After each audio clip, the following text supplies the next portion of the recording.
My name is Dave Koppfleisch. I am a member of Illinios Congressman Mark Kirk. I live in Arlington Heights, and I was a submarine officer in the Navy. I served from 2001. I got out last September 2006. So I was never a ground pounder, but I'll tell you how the war played out from my point of view. Basically, in 2002, I was in submarine school in Groton, Connecticut, and we were learning to use the ship's fire control system. So the location on this thing that we're simulated as being in for our training is the Straits of Hormuz. Anyone know where that is?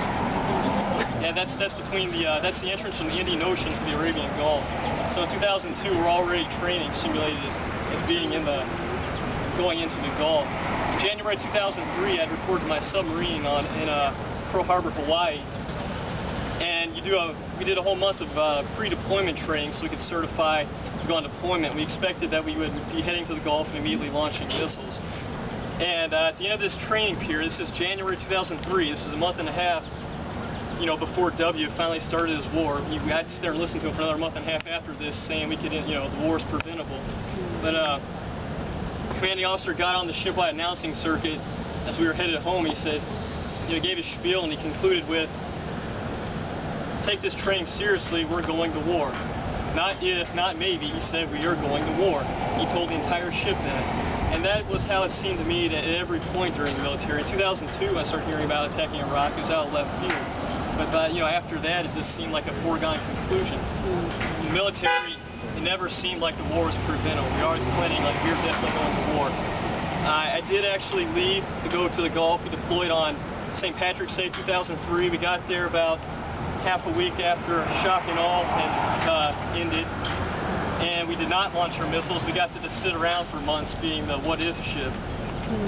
Basically, we sat out in the Gulf and did other things which I'm not really at liberty to discuss, but that was pretty much my deployment. It's pretty benign as far as we didn't take direct combat action.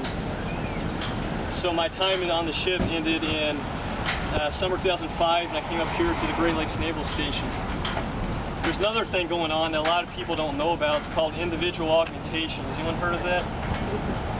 Individual augmentation is when they take an individual from the Navy or the Air Force, and they send you to Fort Jackson, South Carolina, and they give you 2 weeks of training, and then they send you to Iraq, or maybe Afghanistan or the Horn of Africa, but probably Iraq, to augment an Army unit.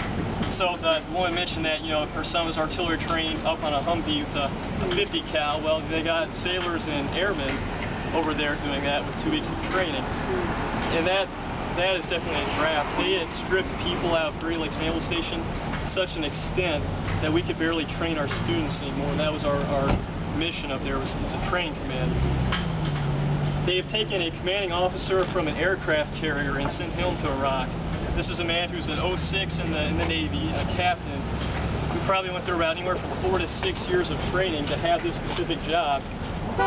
And that makes him a national asset. That's not something many people train to do. They took him off his aircraft carrier at the height of his career and sent him to Iraq.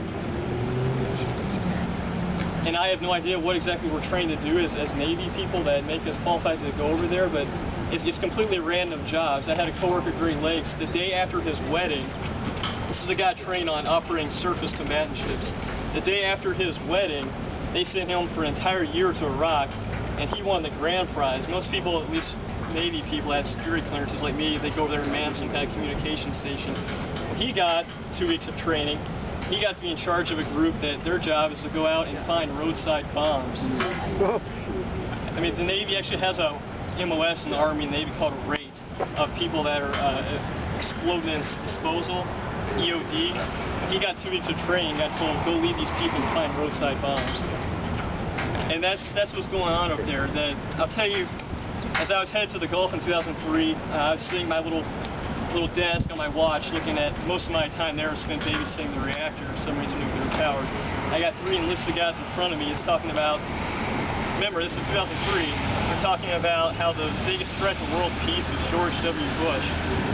And as an officer, I didn't get in the conversation or voice my opinion, but I agree with him then, I agree with him now. There's a very small, very vocal group of pro-war, active duty, and veteran military people My anecdotal experience, though, is that the military in general, the members of the military, do not understand why we're there. They do not want to be there. They don't think much more of George W. Bush or this administration than I do. I think he should be in prison for the rest of his life. So anyway.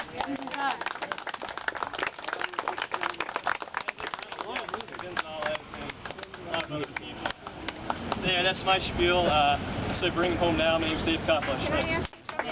Yeah.